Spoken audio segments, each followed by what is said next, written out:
सब बधाई गा रहे हैं। जब एक छोटा सा बालक अपने घर में जन्म लेता है तो उस माँ बाप को कितनी प्रसन्नता होती है। जरा सोचो, जहाँ भगवान स्वयं करोड़ों करोड़ों कामदेव को मोहित करने वाले एक कामदेव समस्त विश्व ब्रह्मांड को मोहित करके बैठा है, एक कामदेव, लेकिन ऐसे करोड़ों कामदेव, असंख्य कामदेव भगवान के मधुराति मधुर उस सौंदर्य को देखकर मोहित हो जाते हैं। आज वही भगवान जो किसी के वश में नहीं है लेकिन भक्तों के वश में है, भक्तों के वश में होने के कारण भगवान बालक बनकर आए। भगवान सुखदेव कहते हैं, नंदस्वात्मजोत्पन्ने जाता हलादो महामना आहूय विप्राण वेदज्ञान स्नातः सुचिरलंकृतम्। आज नंद के घर आनंद प्रकट हुए हैं। नंदात्पन्ने जाता हलादो। देखो भैया, जब तक आप जिस चीज को नहीं खाएंगे उसका स्वाद तो हम बता सकते हैं खट्टा मीठा होता है। कोई कह सकता है ये मिठाई ऐसी लगती है, ये रसगुल्ला ऐसा लगता है, ये वाली नमकीन ऐसे स्वाद की होती है, काजू ऐसा होता है, दाल का स्वाद ही होता है। लेकिन जिसने ना खाया हो वो केवल अनुभव नहीं कर सकता, जान सुन सकता है, लेकिन अनुभव तभी होगा जब उस वस्तु का रसास्वादन वो स्वयं करेगा। ऐसे ही आनंद क्या होता है, आह्लाद क्या होता है, रोम रोम पुलकित तो हो जाए। जो संसार में एक कण मात्र भी नहीं है वो विशाल सिंधु हमारे हृदय में बैठा है, और जिस दिन उसकी अनुभूति मात्र हमको हो जाती है उस दिन हमारे लिए संसार के समस्त भोग पदार्थ सब नगण्य हो जाते हैं, उनका कोई महत्व नहीं रहता, बस वो केवल शरीर निर्वाह के लिए ही जीता है। तो आज नंद के घर में जब आनंद कंद भगवान श्री कृष्ण चंद्र आए हैं तो नंद को आह्लाद हुआ है, सारे पूरा शरीर शिथिल हो गया। अपने आप ऐसा लगता है कि हम आनंद सिंधु में डूब गए हैं। और फिर ब्राह्मणों को बुलाया, और ब्राह्मण ऐसे वैसे नहीं बुलाए, आहूय विप्राण वेद ज्ञान, जिन्हें वेदों का संपूर्ण ज्ञान था ऐसे ब्राह्मणों को बुलाया। स्नातः सुचिरलंकृतः, और फिर सभी प्रकार से उनको स्नान आदि कराकर अलंकृत किया। फिर वेद पाठ हुआ, और जिस तरह से एक बालक का संपूर्ण संस्कार होता है जन्म के समय वो सब कुछ किया। ब्राह्मणों को बहुत प्रकार से दान दिया, गायें दी, और गायें ऐसे ही नहीं दी थी कि बस गाय दान कर दिया, सोने की सींग मड़वा करके उसमें गाय के खुर में चांदी का पायजेब पहनाकर, सुंदर सौर ओढ़ाकर, गाय को माला पहनाकर मोतियों का, अमूल्य हार का, इस तरह से सबको जब प्रदान किया। तब जब हम दान करते हैं ना तो दान करने से भैया ये ना समझना कम हो रहा, मैं आपसे निवेदन करूं, दान की बहुत बड़ी महिमा है। प्रगट चारि पद धर्म के कलिमहु एक प्रधान, और जेन केन विधि दीने और दान करई कल्याण। किसी भी प्रकार से अगर आपके हाथ से कुछ निकल जाता है ना तो वो आपका बढ़ने वाला है। द्रौपदी को जब भगवान ने वस्त्र दिया था तो कहां से दिया था, वही आपको सुनाया था ना कि पट्टी मात्र बांधती थी द्रौपदी ने अपने साड़ी के पल्लू से कृष्ण की उंगली पर। तब फिर दुशासन भ्रमित हो गया था कि ये साड़ी की नारी है कि नारी की साड़ी है, सारी बिच नारी है कि नारी बिच सारी है, कि सारी ही किनारी है कि नारी ही की सारी है। संदेह अलंकार उन्होंने हिंदी में पढ़ा होगा तो संदेह अलंकार में ये आता है हिंदी के पाठ्यक्रम में। तो ये संदेह हो गया था कि ये नारी की सारी है कि सारी की नारी क्या है, खींचता गया, लेकिन दुशासन की भुजा थकित भय और बसन रूप भय श्याम। तो दुशासन की भुजा थक गई थी और वो स्वयं ही हार कर उसने वस्त्र को छोड़ दिया था। गोविंद ही वस्त्र बनकर द्रौपदी के शरीर में केवल एक टुकड़ा मात्र का दान किया था कृष्ण को।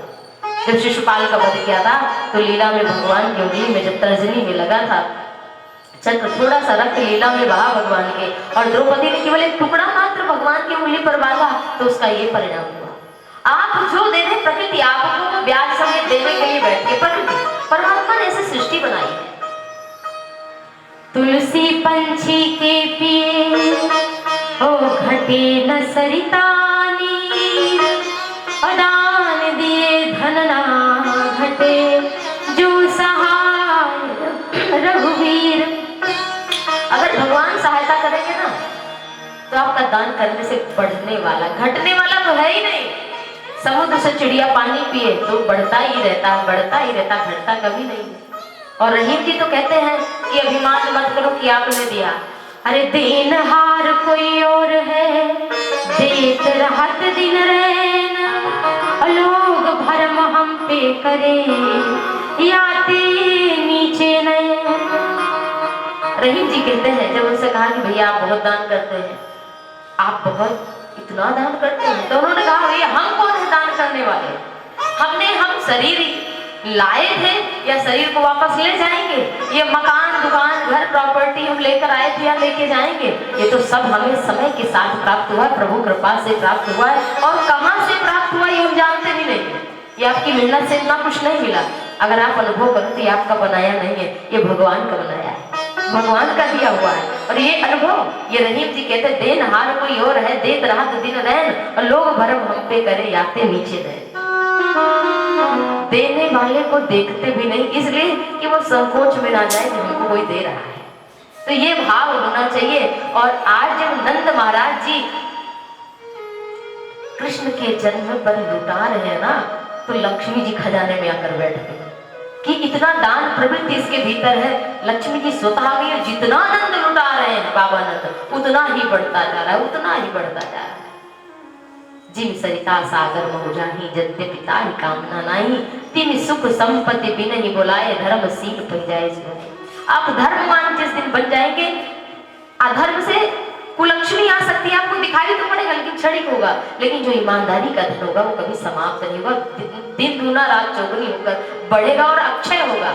लेकिन जो बेईमानी की कमाई होगी वो समय के साथ समाप्त हो जाएगी। इसलिए भगवान पर भरोसा रखो, किसी के साथ बुरा व्यवहार, बेईमानी न करो, जिसका जो अंश है वो उसको प्रदान करो बिना लोभ के।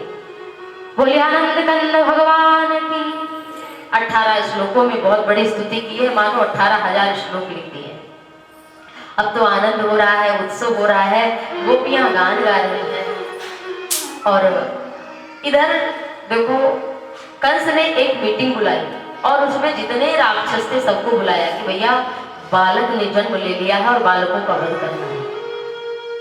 हमारा काल जन्म ले चुका है, बालक का भी अभी देवी जी बता के उड़ गई आकाश में, कौन जाएगा मारने? कहा भाई बालक, किसी के घर में हम जाएंगे तो लोग नाराज होंगे और आपकी छवि पर दुष्प्रभाव पड़ेगा, उसका कुप्रभाव होगा, फिर क्या करा जाए? वहीं बैठी थी पूतना जी। पूतना कृष्ण की मौसी लगती है और कंस की बहन लगती है। तो पूतना बोली कि हम सुंदर रूप बनाकर रूप बदल कर जाएंगे। राम जी की लीला में भी जब पंचवटी में बैठे थे तो शूर्पणखा जी रूप बदल कर आई थी। मन माना कछ तुम ही निहारे, बहुत सुंदर बनकर आई थी। और राम जी ने देखा नहीं था, सीता जी की ओर, किशोरी जी की ओर देखा था। और आज जब पूतना जी आ रही हैं सुंदर रूप धारण करके, तो भगवान श्री कृष्ण देखो और कहीं नहीं गई। अब उनको कैसे पता चला पूतना को कि हम किस घर में जाएं, किस घर में काल जन्मा है? तो ये पूर्व जन्म का प्रभाव है, कोई सत्कर्म है। और ये पूतना है कौन? बलियज्ञे वामनस्य दृष्ट्वा रूपमतः परं, बलिकन्या रत्नमाला पुत्रस्य चकारः। ये पूतना कौन है? कोई साधारण नारी नहीं है, ये बलि की पुत्री है। गर्ग संहिता में लिखा है कि ये बलि, भागवत में नहीं है ये प्रसंग, लेकिन ये जो है केवल पूतना मर्दन की कथा है। भगवान ने पूतना का किस तरह से मर्दन किया वो कथा, लेकिन पूर्व जन्म की कथा गर्ग संहिता में आती है। गर्ग संहिता में कौन क्या था सब राक्षसों का पूर्व जन्म लिखा पड़ा है। तो ये बलि की पुत्री थी भगवान वामन। जब कल आपने कथा में सुना था, बालक बनकर के बलि के नर्मदा के तट पर विश्वजित यज्ञ में गए थे, तो बलि की पुत्री रत्नमाला थी, भगवान को छोटे से बामन अंगुल को देखकर मोहित हो गई थी। सोचने लगी हमारा ऐसा बेटा होता तो मैं इसे दूध पिलाती, इसे अपने हृदय से लगाती, अपनी गोदी में खिलाती। तो भगवान ने मन ही मन कह दिया, भाई अभी तो नहीं पूरा हो सकता, अभी तो सतयुग चल रहा है, द्वापर में मैं कृष्ण बनकर आऊंगा। और तब तुम देखो राक्षस की पुत्री हो तो वहां भी तुम्हें राक्षसी बनना पड़ेगा, और आना किसी बहाने हम तुम्हें अपना स्पर्श करा देंगे और मोक्ष प्रदान कर देंगे। भगवान ने मन ही मन कर दिया था। और आज वही पूतना अपने कुछ में, अपने स्तनों में विष लगा करके भगवान श्री कृष्ण को मारने के उद्देश्य से गोकुल में आई, लेकिन और किसी के घर नहीं गई। बहुत सारे बाल गोपाल जन्मे हैं, लेकिन और कहीं नहीं गई। भगवान सीधे बुला लिए कि हम यहीं आ जाओ, तो और किसी के घर ना गई। नाच गाना हो रहा था, यशोदा मैया से बोली कि सब तो आपके लाला को आशीर्वाद देने को पधारे, और हम भी चाहते हैं कि हम भी आपके लाला को आशीर्वाद दें, क्योंकि अभी राक्षसी नहीं, ब्राह्मणी जैसा सुंदर, लक्ष्मी जैसा स्वरूप, इतना सुंदर। मोहित हो गई मैया यशोदा और जाने दिया, कह रही कि हम नाच गाना कर रहे हैं भाई, उत्सव कर रहे हैं, आप मैं लाला को जाओ थोड़ा खिला लो, थोड़ा प्यार कर लो, उठा लो गोदी। और इधर जब गई तो भगवान श्री कृष्ण छोटे छोटे पांव उछाल रहे हैं, नील कमल के जैसा उनका सुंदर स्वरूप है, घुंघराली हल्के हैं, मधुर मधुर मुस्कुरा रहे हैं प्रभु। और पूतना जी जैसे आई, कृष्ण को गोदी में उठाया, वैसे ही तो भगवान ने अपनी आंखें बंद कर ली। विबुद्धताम बालक मारिकाग्रहम चराचरात्मस निमीलते क्षणः अनंत पारोपयदंकमंतकम यथोर्गम सुप्तम बुद्धिरज्जुधीः। जैसे कोई अंधेरे में सांप को रस्सी समझकर उठा ले, सांप हो उसको रस्सी मानकर उठा ले, ऐसे मानो पूतना ने अपने काल को ही अपनी गोदी में उठा लिया कि बालक समझकर, नन्हा सा बालक समझकर उठा लिया। लेकिन भगवान ने देखा नहीं, तुरंत देखने से पूर्व ही भगवान ने, अभी तक तो आंख खुली थी उनकी, लेकिन अभी बंद कर लिया। जब पूतना ने उठाया तो संत जन इसकी महिमा का गान करते हैं, अपना अपना मत प्रकट करते हैं कि क्यों बंद कर लिया। भगवान को प्राप्ति करने के लिए एक विद्या माया है, और एक भगवान से जो दूर जाने की माया, वो अविद्या माया, जिसे माया कहते हैं, सांसारिक माया।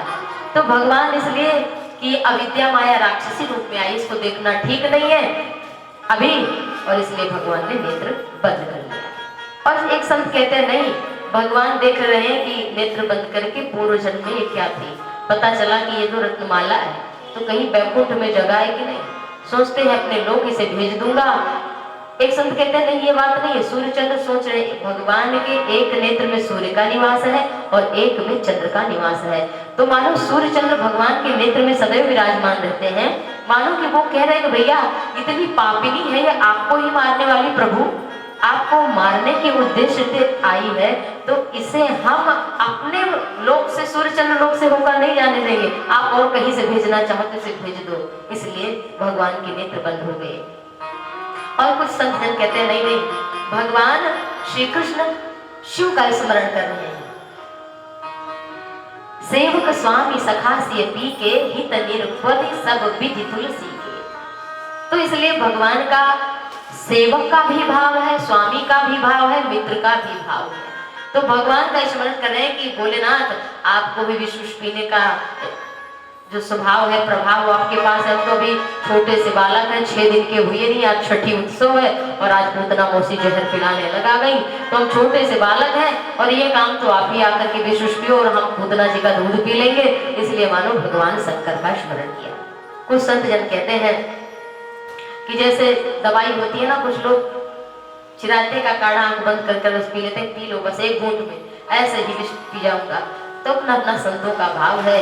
और इस तरह से जब पूतना ने अपने दुग्ध को भगवान श्री कृष्ण के मुख में दिया, तो भगवान सुखदेव कहते हैं सामंच मंचालमिति प्रभाषिणी निमीड्यमाना खिल जीव वर्मणि विवृत्त नेत्रे चरणौ भुजौ प्रसिन्न गात्रा हृदयी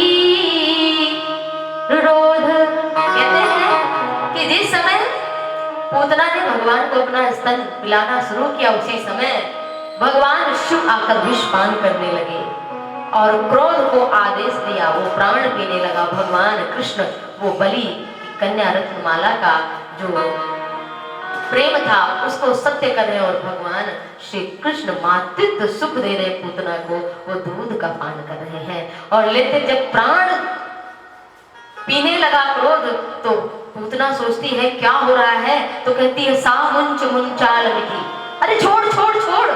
भगवान 6 दिन के हैं, 6 दिन का बालक नहीं बोल पाता है। भगवान कृष्ण बोले मौसी जी मुझे पकड़ना आता है, छोड़ना नहीं। मैं शीघ्र किसी को पकड़ता तो हूँ नहीं, अपनी कथा से अपने से प्रेम कराता नहीं, लेकिन अगर किसी का करा देता हूँ तो वो भले ही कोई व्यसन त्याग दे, लेकिन हमारी कथा को, हमारे लीला को, हमारे नाम का सुमिरन वो नहीं त्याग सकता। ऐसा कहते हुए फिर पूतना के प्राण निकल गए। भगवान गोदी में है, पूतना के वक्षस्थल पर है और आकाश में उड़ती जा रही, लेकिन फिर जब उसके प्राण निकल गए तो नीचे ब्रजमंडल में 6 कोस के वृक्षों को गिराती हुई भगवान ने पीछे धक्का दिया, आगे की तरफ नहीं, नहीं तो बालक थे भगवान अलग नहीं पड़े, पीछे पीछे की तरफ होकर पूतना गिरी। 6 कोस के वृक्षों को, संत जन कहते हैं कि इतना बड़ा उसका शरीर था, उसने सोचा कि देखो इतने सारे वृक्षों को तो गिराते ही चलो, क्योंकि हमारा अंतिम संस्कार करना होगा, इतनी लकड़ियां लानी होगी, 6 किलोमीटर का शरीर, तो अपना पहले लकड़ी की व्यवस्था तो कर ही। तो पूतना जी जो है 6 किलोमीटर के वृक्षों को गिराते हुए पीछे की तरफ, और कन्हैया जब इतनी एक पेड़ गिरता है तो लोगों को आवाज सुनाई पड़ती है, और जब एक साथ 6 किलोमीटर के पेड़ जब गिरे होंगे तो कितनी आवाज हुई होगी। तो फिर जब पूतना के प्राण निकल गए, भगवान वक्षस्थल पर विराजमान है। सारी गोपियों ने सुना सुना बाबा नंद गए हैं कंस को इधर कर देने। नंद बाबा है नहीं, वो गए हैं दूध दही इत्यादि कंस को कर देने। जो भी कमाया जाता है वो कंस को कर रूप में, टैक्स के रूप में दिया जाता है।